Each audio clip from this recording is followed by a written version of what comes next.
Mountain God needs no donations, only worship please. Chapter 29.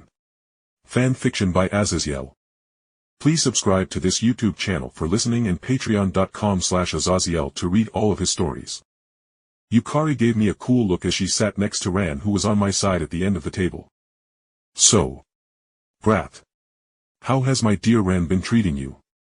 Yukari said softly as she sipped at the sake that was placed before her. Ran has been nothing but a delight, honestly. My cathedral would be far emptier without her in any case.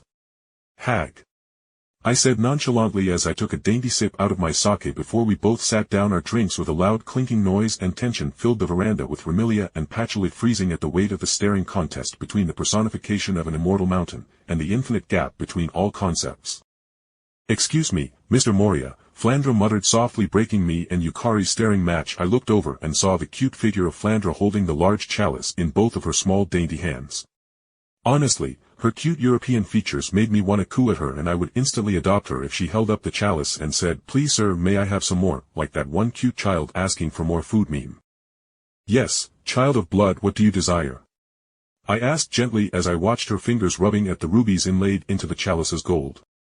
"When can Sakuya come home? We all really miss her," she whispered, and everyone including Yuko stopped eating to see how I would handle this awkward situation.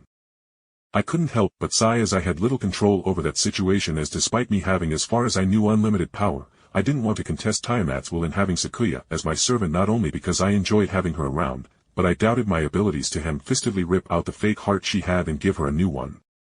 "Flandra Scarlet, I apologize, but she has to stay with me for a while." "But nothing is stopping you or her from meeting up to have fun, right?" I asked, and I saw her eyes flash to her older sister, whose face twitched as she would obviously not want her destructive little sister running around unsupervised. I coughed before I smiled and pushed a couple of small matching amulets across the table to the youngest vampire.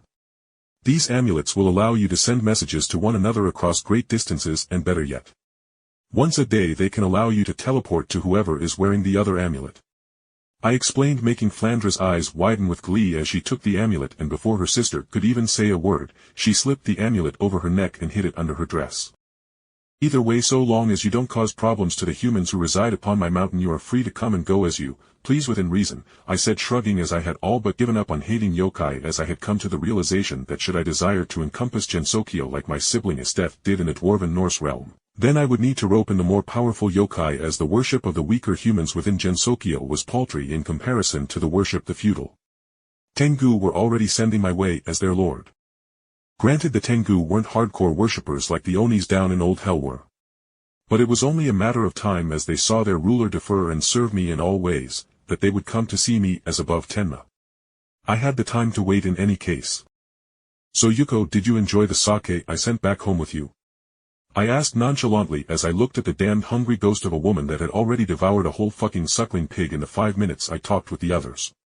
Literally, only its poor head remained as proof of its existence, as literally every part of the pig ended up in Yuko's all-consuming gullet. Yuko Seijiuji smiled happily as she delicately wiped her face with some napkins. "Oh yes, I most certainly did. Would it be possible to commission some more?"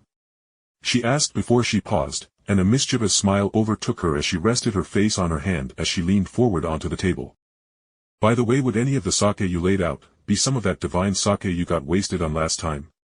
she asked, with her eyes fluttering in a parody of flirting, as she clearly was joking around. But my mind was filled with the all-consuming alcohol that wiped away my higher thought processes and brought about the thought that making all the rivers in hell was just a swell idea. Yeah, the idea turned out well in the end, but I am scared of maybe turning my mountain into cheese or something and getting screwed over. "No, Yuko," I said slowly, making the ghost princess whine. "Oh, come on Moria, I am totally your best buddy, and I didn't get to try it last time," she needled, pouting at my apparent refusal to give her some. "Yuko Seijiuji, I challenge you to a drinking contest," Tenma surprisingly announced, making the room look at her, and then I could feel her send a prayer directly to my mind. "My lord, I know she is a troublemaker, and the best way to occupy her is to simply to offer her a challenge or another form of entertainment." To my priestess's well-reasoned prayer, I sent her a small nod and turned back to look to Ran, who was talking/scolding Yukari for being a difficult guest. "Yukari, can we be civil with one another, or do you want to keep up our little passive-aggressive spats?" I spoke, offering Yukari an olive branch, as I knew now, especially with Tiamat hanging like a Damocles sword over whoever dared to seal me away would be smote into nothingness should they not have another primordial god behind their back. Yukari didn't even blink as she looked over to me and spoke. Fuck you and your claim to Yukai Mountain. You hit my dress with bird shit when I was opening gaps in your realm, and I won't forget that for several centuries.